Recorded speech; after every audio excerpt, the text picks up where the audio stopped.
Olá, queridos, tudo bem com vocês? A aula dessa semana, ela tem o objetivo de relembrar aqueles pontos mais importantes de tudo que nós estávamos estudando, né? Já estudamos no segundo trimestre.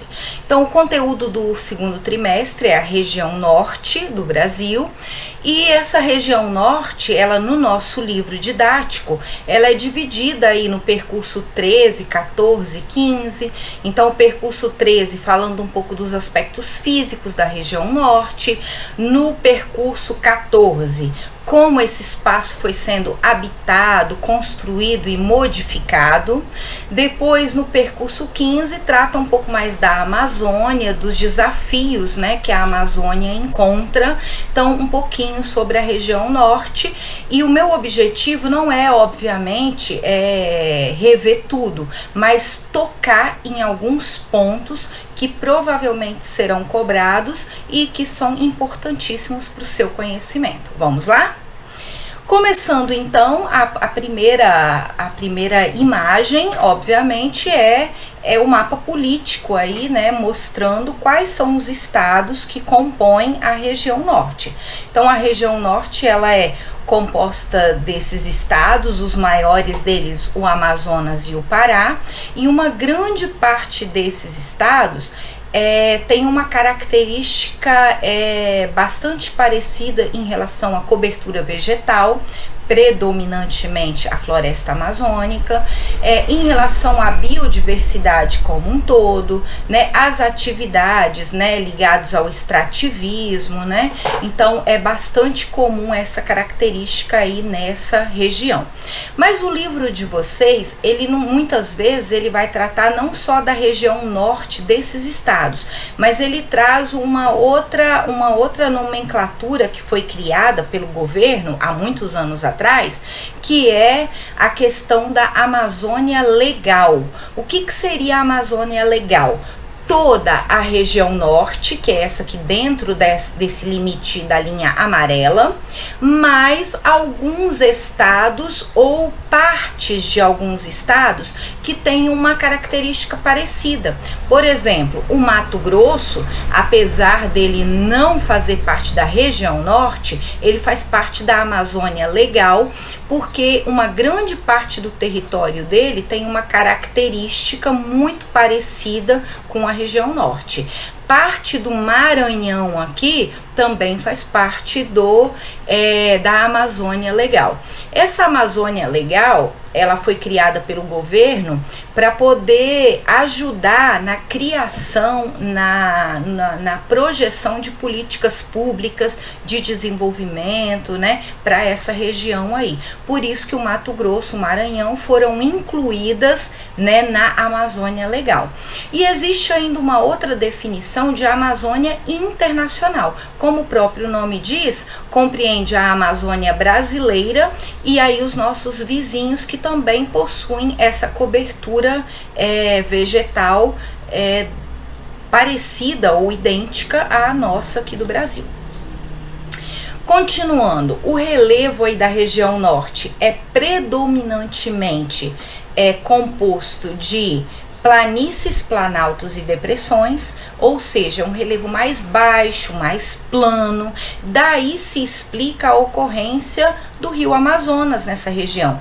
O rio Amazonas, ele é um rio, né, que vai aí criando essas curvas, justamente porque ele percorre uma área de planície, né, muito típica dessa região aí. Então, é uma região onde predomina esse tipo de relevo. Mas, ao mesmo tempo, aqui ao norte, bem ao norte da região norte, ela abriga o pico mais alto do Brasil, que é o Pico da Neblina, o que não chega a configurar uma área montanhosa, tá? Ele tem apenas 2.900, menos aí de 3.000 metros de altitude, o que não configura uma montanha, mas é o pico mais alto do Brasil. Continuando, esse mapa aqui é um mapa de população. Ele mostra então que a população brasileira ela é predominantemente litorânea e aqui na região norte ela margeia os rios, ou seja, as manchas amarelo um pouco mais escuro, né, que são os locais onde você tem mais população, observa que elas estão sempre nos arredores dos rios, porque na região norte, na verdade, as estradas são os rios. Como é uma região que impõe muitos limites, né, para essa movimentação via terrestre por conta da floresta, né, da precariedade das estradas e tudo, os rios eles são usados tanto para transportar pessoas quanto transportar produtos também. Então observa que as grandes cidades elas estão sempre aqui, ó, por exemplo, Manaus, Belém, que são as maiores cidades aqui da região norte, todas elas sempre aos arredores, né, margeando os rios aí, o rio Amazonas e os seus afluentes. O rio Amazonas é o maior rio do planeta, né, tanto em volume de água quanto em extensão territorial também, né. Então é uma área aí extremamente rica em recursos hídricos. Esse aqui é um climograma. O que é um climograma? É um gráfico que mostra uma relação entre chuva e temperatura no decorrer do ano. Então aqui, né, eu peguei como exemplo Manaus, que é a capital do Amazonas, e aí o que você observa aqui? Você observa chuvas durante todo o ano. É claro que numa quantidade menor no inverno, mas ainda assim você tem chuvas distribuídas durante todo o ano e uma temperatura com pouca variação entre verão e inverno. Porque a região norte, como você já percebeu aqui está a linha do Equador, né? Então a região norte ela é traçada aí, ela é dividida, ela possui dentro dela o Equador, a linha do Equador. A linha do Equador, entre outras coisas, ela indica esse centro onde o Sol ele consegue incidir de maneira mais direta. Então são as áreas mais quentes do planeta Terra. Nesse caso, né, isso tem a ver com a explicação de chuvas durante todo o ano, porque a evaporação ela também é muito grande, e as temperaturas se manterem altas durante aí todo o ano. Então, esse é o típico climograma da região norte, e a gente diz que esse tipo de clima é o equatorial, por estar próximo à linha do Equador. A floresta amazônica, né, que é essa vasta floresta fechada, intensa, né, alta, né, com uma biodiversidade muito grande, ela tem diferentes tipos, né, de apresentações. Então você tem lá a mata de terra firme, que é essa mata, essa cobertura em locais um pouco mais altos, onde você não tem a influência dos rios da região. Você tem a mata de várzea, que é aquela mata que numa época do ano ela fica alagada e uma época do ano não. Quando é época de cheia, essa área fica alagada, como a imagem mostra aqui, ó. Essa linha pontilhada é o nível normal do rio. E aqui seria um nível, então, em época de cheia. Então, essa região aqui, dessa mata de várzea, em época de cheia, ela fica tomada pela água, parte dela, né? E já a mata de Igapó é aquela mata que, independente da época do ano, ela sempre está submissa ao nível aí do rio, né? Então, observem que a gente tem aí vários segmentos dentro dessa floresta amazônica aí, com altitudes e características diferentes também. Essa aqui é uma planta típica, né, lá da Amazônia, que é a Vitória régia. A Vitória régia é uma planta que ela se desenvolve em cima do rio. Observa que é um rio de planície, né, então água parada. E eu salvei essa imagem porque o fato dessa criança estar sentado sobre ela mostra a magnitude, o tamanho dela, né? Então a menininha aí serviu de escala. E é então uma planta fantástica, bastante diferente do que a gente está acostumado a ver, né? São muito comuns nessa região aí. Durante muito tempo, essa região amazônica viveu da extração das chamadas drogas do sertão, principalmente o guaraná, né? Esse aqui é o guaraná, a castanha, né? Alguns tipos de pimenta, urucum, que era retirado, né? O corante, né, para alimentos, até hoje a gente usa bastante, e outros aí. Então, as drogas do sertão são essas espécies de especiarias que durante muitos anos mantiveram a pequena movimentação econômica dessa região. Depois, né, por volta de 1880 principalmente, nós entramos aí no chamado ciclo da borracha. O que é o ciclo da borracha? A seringueira, né, que é essa planta aí, essa árvore, é uma planta nativa da Amazônia, ela é da Amazônia, ela é natural da Amazônia. Dela se tira um leite, né, um material leitoso, do qual se fabrica o látex. E esse látex, ele é a matéria-prima da borracha. Então, lá na Amazônia, há muito tempo já se explorava o látex das seringueiras.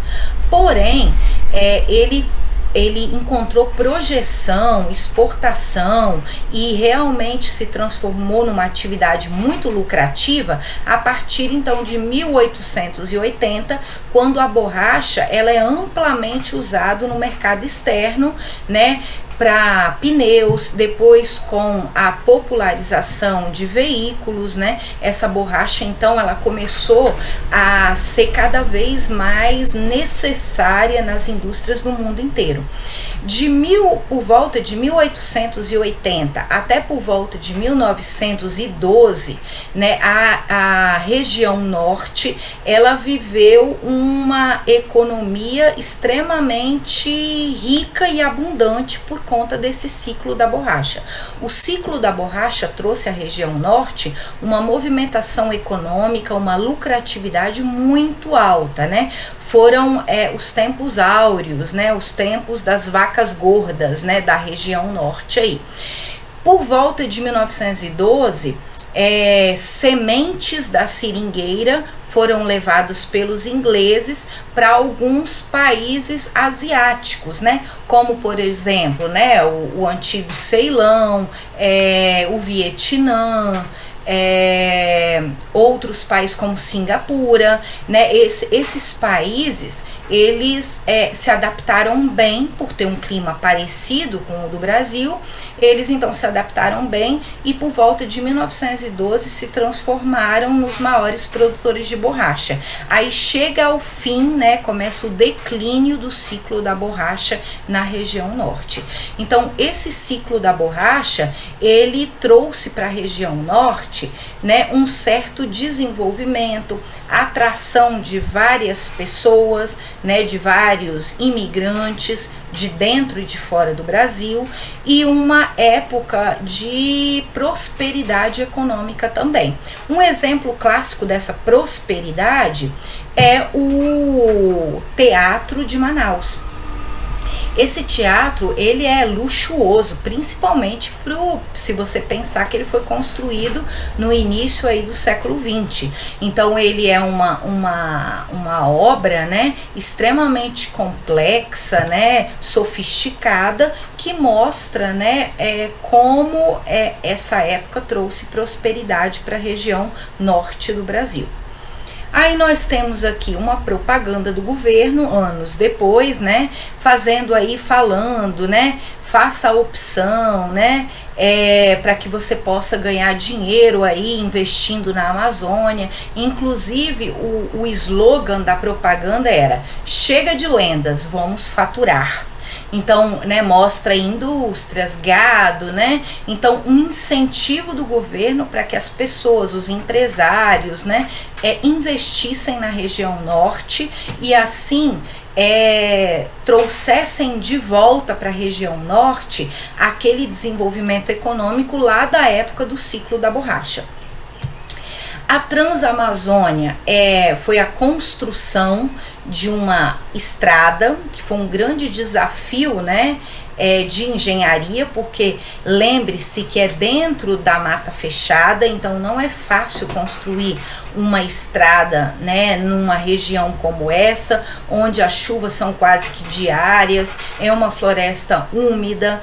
A prova do desafio é que até hoje ela não foi concluída, né? Ela iniciou lá no governo, nos governos militares, né? Aí no final dos anos 60, e até hoje ela não ficou pronta, né? Parte dela só existe no projeto. Só a metade dela é asfaltada, tem boas condições de uso. O restante dela é quase que intransitável e uma parte nunca saiu do papel. Então a Transamazônica, que também é chamada de BR-230, é essa rodovia que foi planejada para trazer desenvolvimento, integrar a região norte ao resto do Brasil, e que então saía dessa região nordestina, saía do Nordeste e atravessava toda a região norte e iria parar aqui na divisa já em Benjamin Constant, né? Então essa região aí, ela hoje não existe, né? Por exemplo, de Lábrea tá aqui, ó. De Lábrea para cá, ela é só um projeto, ou seja, ela não existe, né? Mesmo passado aí 40, 50, 60 anos, né? Ela não foi concluída. Depois, outra tentativa do governo aí nos anos 70, né, de ampliar o desenvolvimento, a ocupação, foram os núcleos de colonização, né, só que muitos deles também não deram certo, porque parte dessa população foi levada, mas não foi dada condições, por exemplo, de educação, saúde, saneamento básico, água encanada. Então, muitos núcleos foram criados, mas não deram condições dessas pessoas continuarem. Então, a grande maioria deles, né, não deu certo. Depois veio um outro projeto que esse, né, talvez seja o que mais se concretizou e até hoje existe, né, que é a Zona Franca de Manaus. A Zona Franca de Manaus foi uma área industrial onde o governo criou uma série de possibilidades e facilidades em relação ao terreno, né, em relação aos impostos, onde essas grandes indústrias, elas então teriam várias vantagens para levar as suas fábricas, indústrias, montadoras para essa região.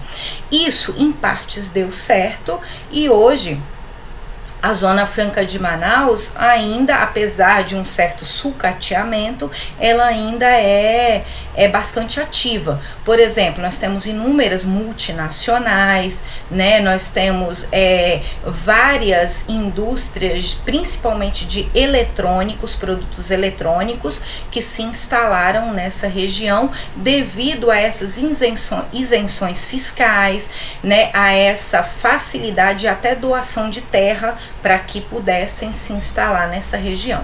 Então, essa é a Zona Franca de Manaus, que foi uma tentativa do governo, né, de levar o desenvolvimento para a região norte, de alguma forma aproveitar esse espaço pouco usado, integrar as regiões, desenvolver a indústria nacional e também atrair investimentos internacionais. Então, essa foi a tentativa do governo aí de ampliar esse desenvolvimento.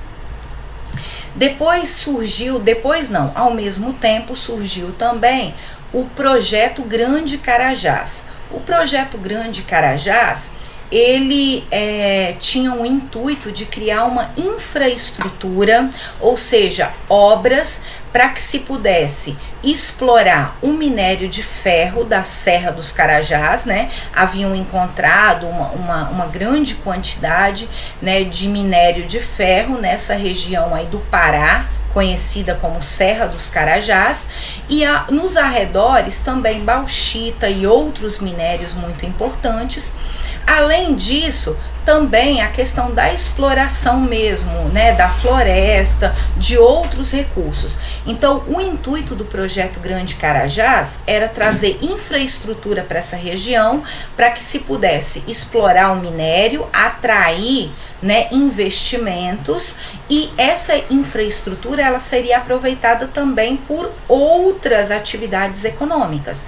Então, por exemplo, né, ativação da hidrovia, né, ou seja, o escoamento via rio e depois portos para o exterior, a construção de ferrovias, que é essa ferrovia aqui que ficou muito conhecida como Ferrovia dos Carajás. Aqui em São Luís, no Maranhão, foi construído um grande porto, né, para exportação também de minério e outros produtos. Então, o projeto Grande Carajás, ele também foi uma maneira de atrair pessoas, população, investidores, negócios para essa região aí, e pode-se dizer também que é um projeto que conseguiu alcançar pelo menos parte dos seus objetivos. Aqui uma foto da época, né, mostrando a viagem inaugural dessa linha, né, essa ferrovia nessa região, né, até algumas autoridades aí passeando, né. Essa novela sempre existiu desde essa época. Aqui uma imagem, né, da Serra dos Carajás, para vocês perceberem, né?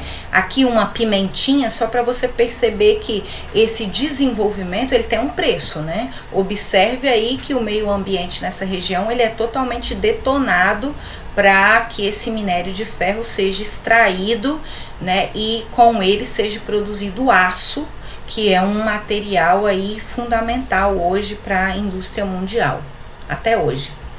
As madeireiras, que é um outro grande desafio da Amazônia, né? Principalmente as ilegais, né? Onde uma grande parte, né, da madeira, principalmente madeiras nobres, então árvores aí de 100, 200 anos são derrubadas e vendidas, né? Sem grandes fiscalizações, até porque fiscalizar essa área não é uma tarefa fácil, por ser uma área de mata fechada, de difícil acesso, né? Então, muitos madeireiros, muitos empresários se sentem muito à vontade para poder desenvolver essas atividades ilegais. Esses dois mapas aqui, um comparativo entre 1985 e 2017, e aqui você pode observar, ó, olha a área verde em 85. Olha a área verde em 2017. Então, várias manchas amareladas e rosa surgiram aqui, que representam a agricultura e também a pecuária, né? O cultivo, né? A criação de animais, né? Então, a agricultura.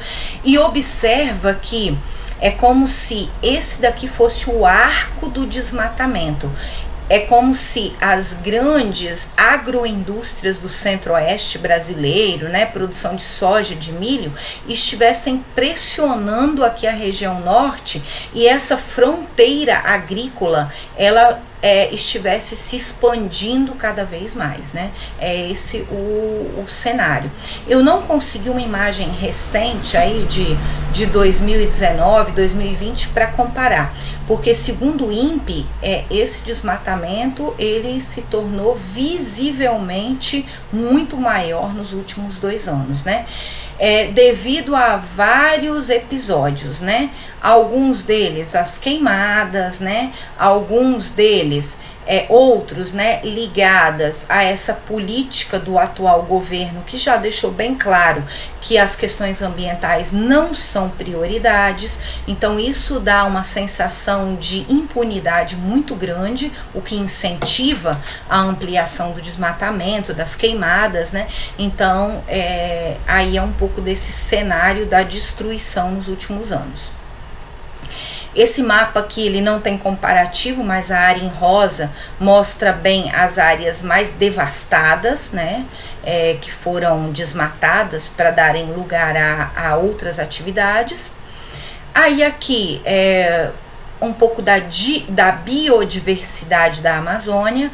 A Amazônia, ela instiga no mundo inteiro um olhar muito atento, justamente porque é uma floresta ampla, uma floresta que apresenta uma biodiversidade gigantesca, né? Então daí ser considerada, né, uma riqueza inestimável.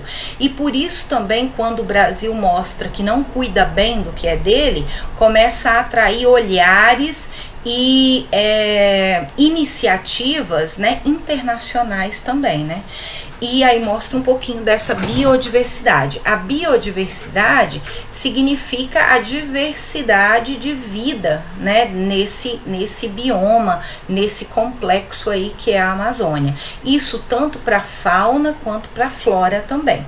E falando em biodiversidade, uma das coisas que mais ameaça a biodiversidade é a biopirataria. O que seria a biopirataria?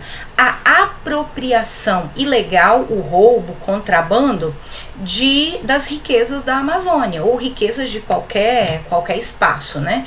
No caso, tanto de plantas, então de plantas da floresta, quanto animais, como também de conhecimentos dos povos da Amazônia.